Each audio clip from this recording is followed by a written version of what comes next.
I'm Maylee Blackwell, Department of Chicana and Chicano Studies at University of California, Los Angeles. For us, it was important to come today to share the history of women in the Chicano movement and their Chicana Movidas. It's important in this political context of repression and growing authoritarianism to show all the creative forms of resistance that Chicanas created that have so much importance and relevance in our current context. Hi, I'm Maria Cotera. I'm a professor at the University of Michigan. We see the book as definitely not just recording history, but also offering a manual for revolution. And so thinking about history not as something that happened in the past, but as something that has lessons for us in the contemporary moment so that we can make a different kind of future for our children. So I'm more of a sideline contributor. I think there were a lot of people who put actual work, blood, sweat, and tears into making this happen. We were trying to be a part of the team that was going to bring them to De Anza.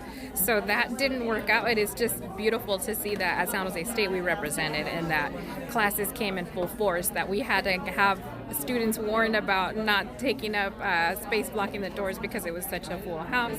But I think work like this is important because if you think about the context and how much work it takes to even produce a book and then the symbolic space that a book occupies in a building like a library within an institution, that might be a very small amount of space. You think a 5-6 inch book for a very big collection like the one they put together through this book, Chicana Movidas.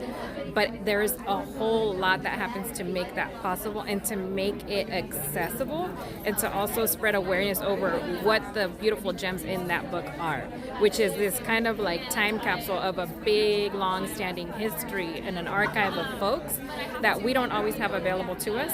So when we support events like this, it brings those stories to life and it makes us also see a different version of ourselves regardless of whether or not you identify as Chicana. So I think cross-culturally it's a different window, a different door, a different mirror, a different way of imagining and seeing, right? Not just how we can be, but how we've been and how people have stood in their power and how women specifically have always been doers in that way, just like the panel shared, but more importantly, how we ourselves fit into that legacy. My name is Abraham Lozano, and I went to the Chicana Movidas event. Going into it, I was very intrigued by it because I am a Latino man, and I'm not a woman, so I don't know the struggles that they had to face, but I do understand the whole Latino Chicana movement and what it did. But hearing the stories of these women was very inspiring because I had no idea that they had played part in our history for such a long time and that they were so involved in the movement and that they gave like their whole life to it. Some of the people there were originally in some of those movements, and it was really inspiring to see how they shared their stories and what they did for Chicana women. So my takeaway from that was that Chicana women are very powerful, and I kind of already knew that because I have a Chicana parent myself. And I love her to death.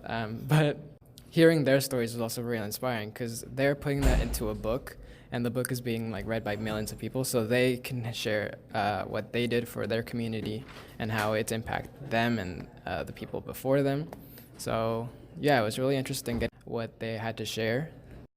My name is Gabriela Dorantes, and when going to the Chicana Movidas event, I felt very empowered by all the women there because they were also of Latina or Hispanic descent, which also made me feel included, as I don't see many like Chicana or Latina historians in that sense or scholars in that sense.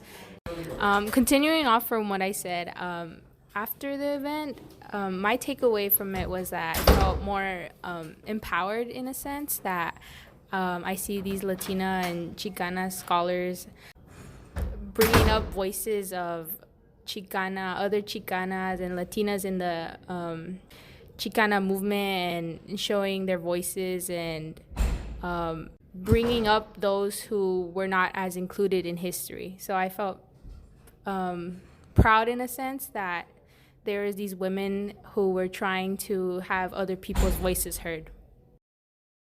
My name is Soma de Bourbon, and I teach in women's studies and sociology. I I think the importance of this event is to share and document, share that these women have documented the histories of people whose stories don't get told, right? Whose stories get ignored in histories. And the importance of that is for all of us. These women are the reason that we have rights.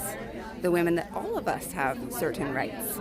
And it's important for all of us to know this history, to understand that it wasn't just Gloria Anzaldúa, or it was also a lot of other women contributed to this movement, right? Not just Dolores Huerta, who's amazing, or Anzaldúa, who's amazing, but also a whole lot of other Chicana women who were there and participated.